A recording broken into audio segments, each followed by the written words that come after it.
Welcome back. You're watching Good Morning Namibia.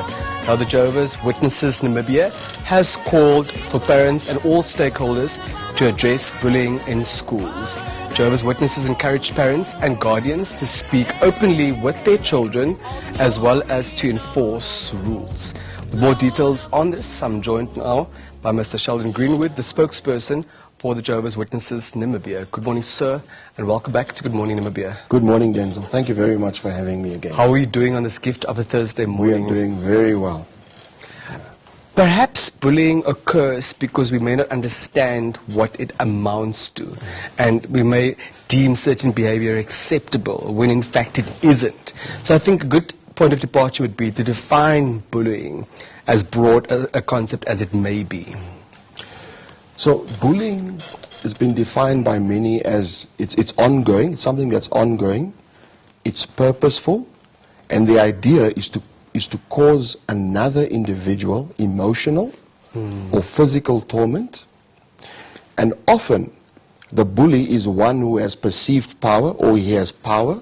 The victim is somebody who's vulnerable. Now, children at school, they experience being insulted, so that might not be termed as bullying if it's a once-off incident. And often they need to learn how to deal with things like that. Then the other thing is various types of bullying. There can be physical bullying, verbal attacks, and also something that recently has raised its ugly head is cyberbullying, which is very dangerous because often people use social media to bully others. And the problem with that is that there is a permanent record of that person being bullied. Speaking about the scope, the magnitude, the gravity, particularly if one has regard to social media and its impact when we are talking about bullying in the online space, what does the picture look like in Namibia from what we know? You know, if I may just, I'll hone in on Namibia, but what is interesting, there was a report, I think it was UNESCO. They did a report, it was a worldwide report. And they reported that 1/3 of teens around the world have been bullied. Sure. It affects all countries, and it also affects all income levels. The reason why I mention that, because the stats that we have regarding Namibia are shocking. So what they did is in 2019, November 2019, there was a special report done. And in this report, it mentioned that they looked at grade 4 and grade 6 learners. And in the month previous to that, in October, they mentioned in this report that 51.5% Of the respondents, these grade 4, grade 6 learners, their experience been hit once. So that was in the month of October. Then they said 11.5% experienced being hit 3 times in 1 month. Sure. So you can see this is now bullying because it's ongoing. This was just in the 1 month. So we can see that in Namibia, it's quite serious. So that was physical attacks. Then there were teens, early teens. They did some research on some of these early teens. And these early teens reported that about 70%, these were girls by the way, 70% of these girls, they had experienced bullying in non-physical, so maybe verbal or online or something like that, once in the month. And then I think it was 28%, 3 times in the month. Sure. So this is in Namibia. And then not so long ago, last year, I think it was 29th of March, there was a very nice article about bullying. And they interviewed a local life skills teacher at a school. You know what she said? She said that bullying takes place every day. And then she said that the severe cases happen every 3 to 6 weeks. Sure. So unfortunately, bullying is alive and well in Namibia. I want to ask at this juncture, it's a noble cause that you've embarked upon as a church and as a community. Why has it become the business of the church in general, but the business of Jehovah's Witnesses in particular? You know, if you think about it, Denver, our children are the future, especially at primary school. If you look at primary school, this is where children are in their formative years.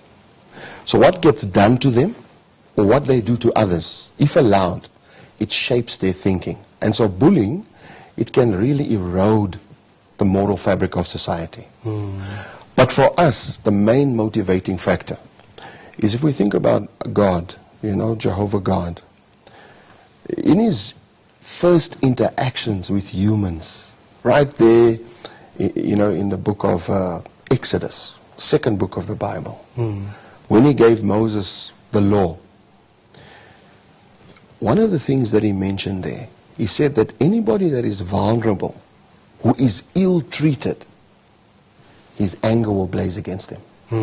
So you can see his feelings, how Jehovah feels about people who bully. And then later on, when his son came down to the earth, you remember that account, I think it is in Luke 18. What happens there is that the parents bring their children to Jesus, and then they reprimand the parents. And then Jesus said, no, don't do that. Jesus got angry. He said, don't do that. Bring the children to me. And bearing in mind, Jesus was a busy man. 3.5 years he was on earth. He had a lot to accomplish.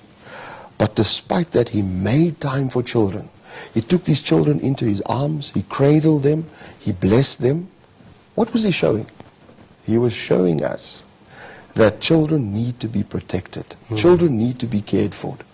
So as Jehovah's Witnesses, in imitation of Jehovah and his son Jesus Christ, we feel that it's very, very important to raise this issue of bullying. Thank you. A matter that we perhaps should park for another occasion, but certainly is no less important, that the bullying doesn't stop in childhood. It often extends beyond that, and even into adulthood, even into the workspaces. But if we were to have regard to the psychology of the bully, if we are cognizant of hurting people, why do people bully? Why does one child bully another child? That's a very good question. The reason why that question is good, Denver, is because, you see, it's good to know the reasons. It's not an excuse, but if you know the reason, you can intervene. Help. That's right, you can help. So there are many reasons, but one of them is poor role models.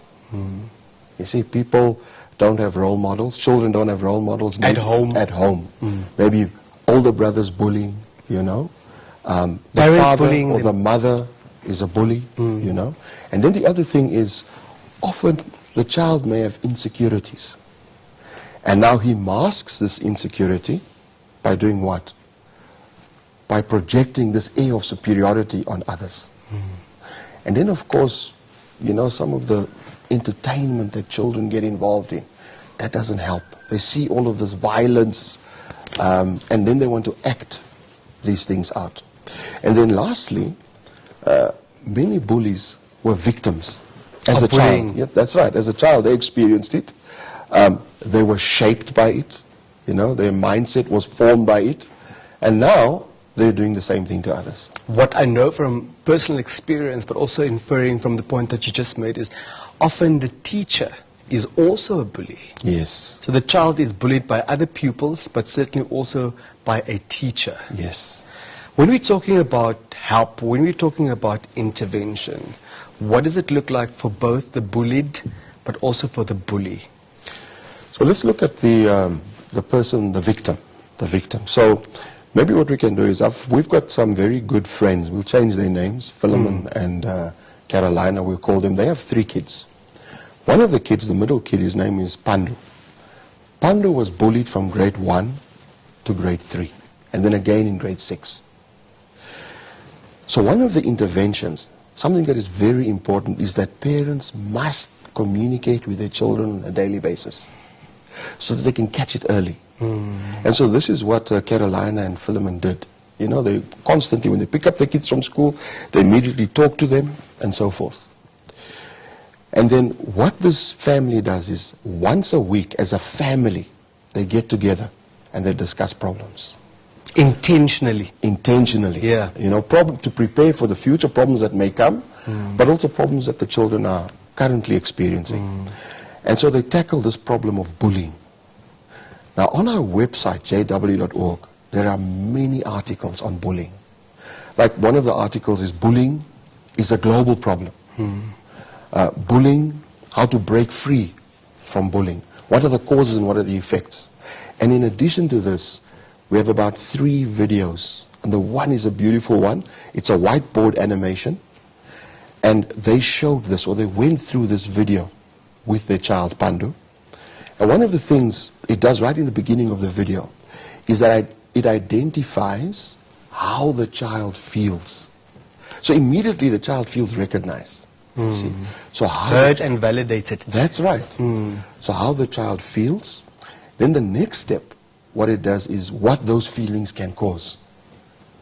Maybe the child doesn't want to go to school anymore. You see, things like that. Or they start wetting their bed again. Exactly, things like that.